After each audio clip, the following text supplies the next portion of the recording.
Vas-y. Bonjour. Bonjour à toutes et à tous. Aujourd'hui, nous allons parler physiologie. Nous allons parler glandes. Nous sommes dans une situation assez anxiogène avec ce confinement. Donc, confinement veut dire absence de mouvement, on ne bouge pas comme avant. D'où l'intérêt du système lymphatique que nous avons vu avant-hier. Et aujourd'hui, nous allons parler aussi de la gestion du sucre, pour pas qu'à la fin du confinement, nous ayons 20 kg de plus. Alors, pendant cette période anxiogène, il y a une glande principale qui réagit. C'est une glande qui traite en fait nos émotions profondes, nos émotions primaires, comme la colère, comme la peur, comme la rage, comme la tristesse, comme l'amour, comme la joie. Mais aussi, elle traite nos comportements de survie.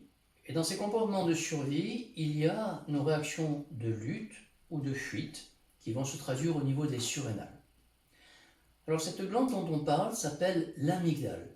L'amygdale, pas l'amygdale ORL, mais l'amygdale émotionnelle.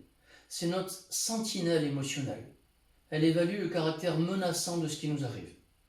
Et en fonction de cette menace, elle va déclencher des réponses émotionnelles, comme palpitations, comme respiration qui s'accélère, dilatation des pupilles, les poils se hérissent pour repousser l'agresseur, il est hors de question d'aller aux toilettes à ce moment-là, l'immunité se met en stand-by pour récupérer de l'énergie, mais du coup nous ne devenons plus sujets aux infections.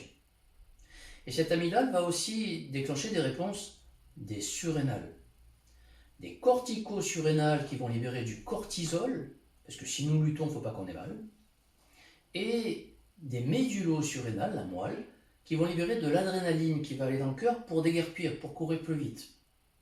Le problème, c'est que ce cortisol qui va rester trop longtemps va devenir toxique et va abîmer nos tissus. Alors ces surrénales, au bout d'un moment, vont s'épuiser. Et leur façon de trouver de l'énergie, c'est d'aller chercher une source d'énergie qu'elles vont aller trouver dans les sucres rapides. Donc pour ce travail, nous allons avoir besoin de 3 outils. Nous allons avoir besoin d'un sucre rapide synthétique, d'un sucre naturel et de la vitamine C, parce qu'elle réhydrate les surrénales. Et les surrénales en ont besoin quand elles travaillent longtemps.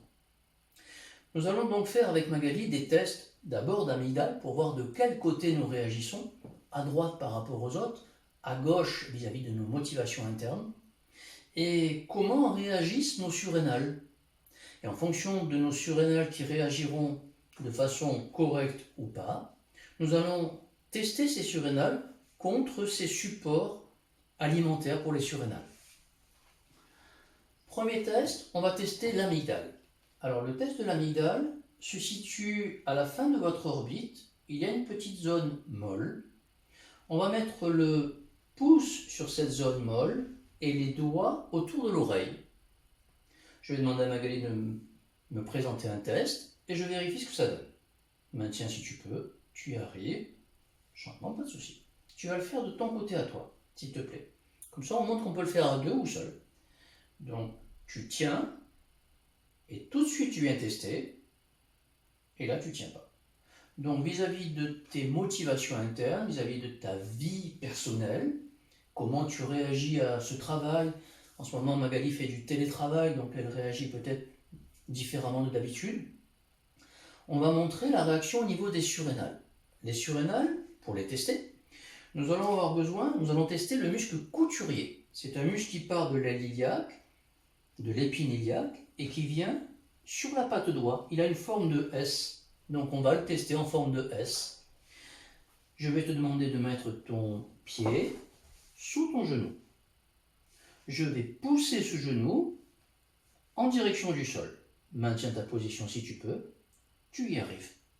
Maintenant, je vais te demander de faire le côté gauche toute seule. Et là, tu n'y arrives pas. Puisque tu n'y arrives pas, tu vas continuer à le faire s'il te plaît. Et je vais te défier contre 3 supports alimentaires. Le sucre rapide, ça te donne de la force, ce qui n'est pas normal. Le sucre naturel, tu perds ta force ou tu ne la retrouves pas.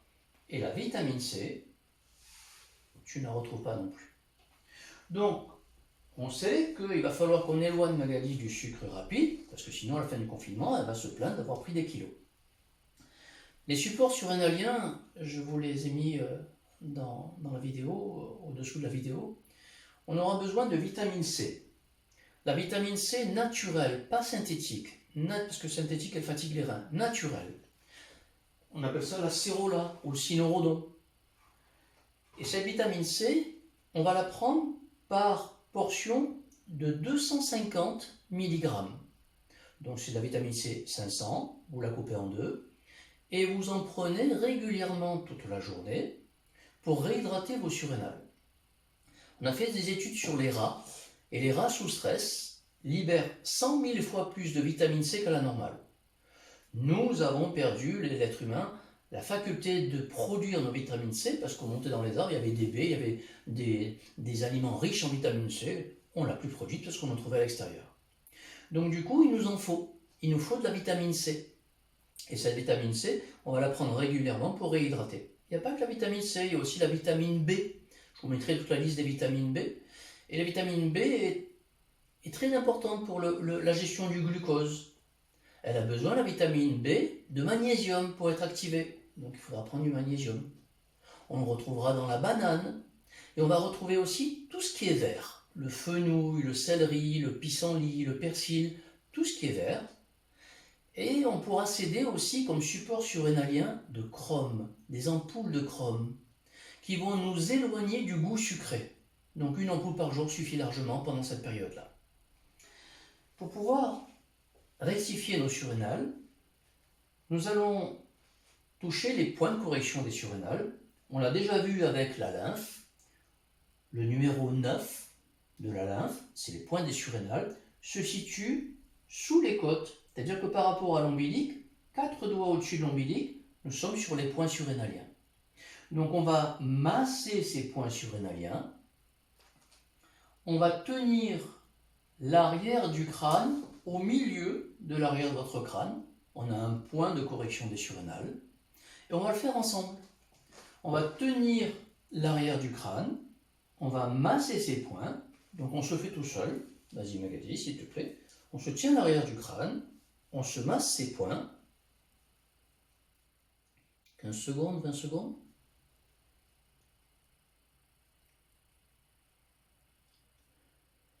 Et au niveau de nos poignets, nous avons un point, c'est le mètre-cœur 6. Quand vous pliez votre poignet, il y a un petit trou, c'est le mètre-cœur 6. On va les taper, ces mètre-cœur 6. C'est les points de connexion électrique des surrénales. On les tape, tout simplement. Quand vous avez fini de faire ça, vas-y, tape-toi de chaque côté si tu veux. Super. On va se retester le muscle couturier. Pousse ta jambe. Et du coup, il est redevenu fort. Le travail de Magali, ça sera de s'éloigner de toute source de sucre synthétique et d'aller vers les sucres naturels et la vitamine C. Devant cette situation anxiogène, on a vu que cette amygdale, elle prend le pouvoir. Elle prend le pouvoir et elle dit que tout est menaçant. Alors, quand nous pensons à ces situations, du sang monte à la tête. Et qu'est-ce qu'il vient faire ce sang? Il vient stimuler cette amygdale. Puis nous écoutons BFM TV et puis nous sommes stressés. Donc, qu'est-ce que nous allons faire par rapport à ça? Nous allons utiliser une technique propre au neurotraining qui est le fronto-occipital. La main gauche sur le front, Magali s'il te plaît. La main droite sur l'occiput, pas sur le cou. Il y a nos systèmes de défense reptiliens, il ne faut pas les stimuler. Mais sur l'occiput, pour nous permettre d'apporter du sang au frontal, pour planifier, pour organiser notre vie, à l'occipital, pour pouvoir visualiser la vie d'une autre manière. Mais en faisant ça surtout, nous empêchons que le sang, quand nous réfléchissons, monte au niveau pariétal et au niveau de l'amygdale pour que nous nous défendions davantage. Donc, 3 choses sur cette vidéo. Le test de l'amygdale, on récapitule, on fait ensemble Magali si tu veux bien. Le mou, les doigts derrière l'oreille, pour l'amygdale par rapport à l'extérieur. Tout de suite, on se teste pour voir si ça ne tient pas. Le mou, l'amygdale, les doigts derrière, autour de l'oreille, du côté gauche pour notre vie privée. Tout de suite, on se teste pour voir si ça tient. Comme on a corrigé les surrénales, ça nous redonne du tonus au niveau amygdale. Dès qu'on a une réponse d'amygdale, elle a déclenché les surrénales. On va se tester les surrénales à droite, les surrénales à gauche pour voir ces réactions. Et dès qu'on a des surrénales qui ne tiennent pas, on regarde qu'ils n'aillent pas vers le sucre. C'est à cause de ça qu'on a ce besoin de sucrer. Et dès qu'il y a un stress, qu'est-ce qu'on fait? On prend un petit café, un petit chocolat, un petit sucre. C'est fait pour donner de l'énergie aux surrénales. Donc l'idée, c'est qu'on reste fort pendant cette période et qu'on ne prenne pas trop de kilos. Merci de votre écoute.